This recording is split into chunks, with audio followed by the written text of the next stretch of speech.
ನಮಸ್ಕಾರ ಸ್ನೇಹಿತರೆ, ಮಧ್ಯಪ್ರಾಚ್ಯದಲ್ಲಿ ಮತ್ತೊಮ್ಮೆ ಭಾರಿ ಉದ್ವಿಗ್ನತೆ. ಇಸ್ರೇಲ್ ಸಿರಿಯಾದ ಒಂದು ಪ್ರಮುಖ ವಾಯುನೆಲೆಯ ಮೇಲೆ ದಾಳಿ ನಡೆಸಿದೆ.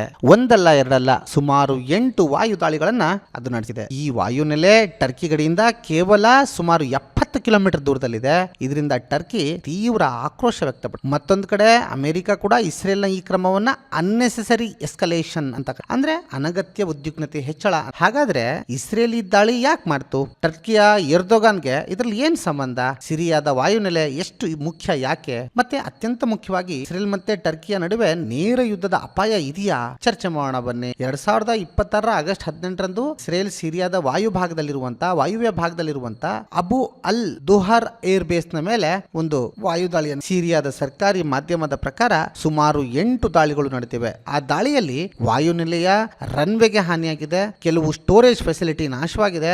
ಆದರೆ ತಕ್ಷಣದ ವರದಿಗಳ ಪ್ರಕಾರ ಯಾವುದೇ ಸಾವು ನೋವು ವರದಿಯಾಗಿಲ್ಲ. ಈ ವಾಯುನೆಲೆಯ ಟರ್ಕಿ ಗಡಿ ಸಮೀಪದಲ್ಲಿರುವುದೇ ಈ ಘಟನೆ ಇನ್ನಷ್ಟು ಗಂಭೀರಪಡಿಸಿದೆ. ಅಬು ಅಲ್ ದುಹುರ್ ಏರ್ ಬೇಸ್ ಏಕೆ ಇಷ್ಟು ಮುಖ್ಯ ಅಂದ್ರೆ ಸ್ನೇಹಿತರೆ, ಕೇವಲ ಸಾಮಾನ್ಯ ವಾಯುನೆಲೆ ಅಲ್ಲ, ಇದು ಸಿರಿಯಾದ ವಾಯುವ್ಯ ಭಾಗದಲ್ಲಿರುವ ಒಂದು ಪ್ರಮುಖ ಸೇನಾನೆ. ಸಿರಿಯಾದ ದೀರ್ಘ ಗೃಹ ಯುದ್ಧದ ಪರಿಣಾಮವಾಗಿ ಈ ನೆಲೆ ಹಲವು ವರ್ಷಗಳಿಂದ ಸಂಪೂರ್ಣ ಕಾರ್ಯಾಚರಣೆಯಲ್ಲಿ ಇರಲಿಲ್ಲ. ಆದ್ರೆ ಈಗ ಸಿರಿಯಾದಲ್ಲಿ ಹೊಸ ರಾಜಕೀಯ ಪರಿಸ್ಥಿತಿ ನಿರ್ಮಾಣ ಆಗಿದೆ. ಬಶರ್ ಅಲ್ ಅಸದ್ ಸರ್ಕಾರ ಪತನವಾದ ನಂತರ ಸಿರಿಯಾದ ಹೊಸ ಸರ್ಕಾರದೊಂದಿಗೆ ಟರ್ಕಿ ತನ್ನ ಸಂಬಂಧವನ್ನ ಬಲಪಡಿಸಿದೆ. ಟರ್ಕಿ ಈಗ ಸಿರಿಯಾದ ಸೇನಾ ವ್ಯವಸ್ಥೆಯ ಪುನರ್ ನಿರ್ಮಾಣ ಮಾಡ್ತಾ ಇದೆ, ಮತ್ತೆ ತರಬೇತಿಯನ್ನ ಕೂಡ ಕೊಡ್ತಾ ಇದೆ. ಇಸ್ರೇಲ್ ಇಲ್ಲಿಯೇ ದೊಡ್ಡ ಅನುಮಾನ ಶುರುವಾಗಿದ್ದು, ಇಸ್ರೇಲ್ನ ಆತಂಕ ಏನಂದ್ರೆ ಈ ವಾಯುನೆಲೆಯಲ್ಲಿ ಭವಿಷ್ಯದ ಟರ್ಕಿ ತನ್ನ ಸೇನಾ ಹಾಜರಾತಿಯನ್ನು ಹೆಚ್ಚಿಸಬಹುದು.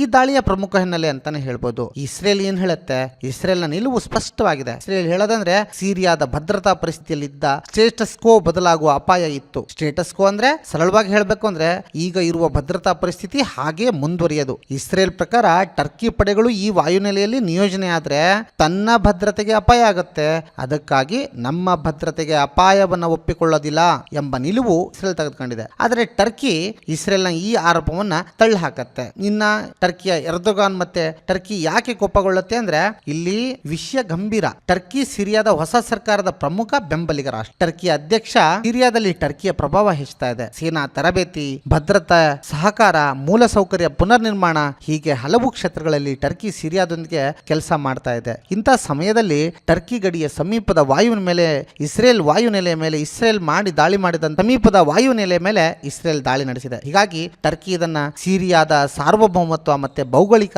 ಸಮಗ್ರತೆಯ ಉಲ್ಲಂಘನೆ ಅಂತ ಖಂಡಿಸ್ತಾ ಇದೆ. ಹಾಗಾಗಿ ಸ್ನೇಹಿತರೆ, ಇಲ್ಲಿ 12 ಗಂಟೆಗಳ ನಂತರ ಎರ್ದೋಗಾನ್ ವಿಸಿಟ್ ಮಾಡಿದ 12 ಗಂಟೆ ನಂತರ ಈ ದಾಳಿ ನಡೆದಿರೋದು ನಿಜವಾಗ್ಲೂ ಇಸ್ರೇಲ್ ಅಸಮಾಧಾನವನ್ನು ತೋರಿಸ್ತಾ ಇದೆ. ಎರ್ದೋಗಾನ್ ಟೀಮ್ ವಿಸಿಟ್ ಆದ ಈ 12 ಗಂಟೆಯಲ್ಲೇ ಇಸ್ರೇಲ್ ದಾಳಿ ಅಂದ್ರೆ ನಿಜವಾಗ್ಲೂ ಇದು ಸರ್ಕಾರದ ಒಂದು ಕಾರ್ಯವೈಖರಿ ಮೇಲೆ ಅಂದ್ರೆ ಅಥವಾ ಆ ದೇಶದ ಸ್ವಾಯತ್ತತೆ ಮೇಲೆ ಮಾಡ್ತಿರೋಂತ ಪ್ರಶ್ನೆ.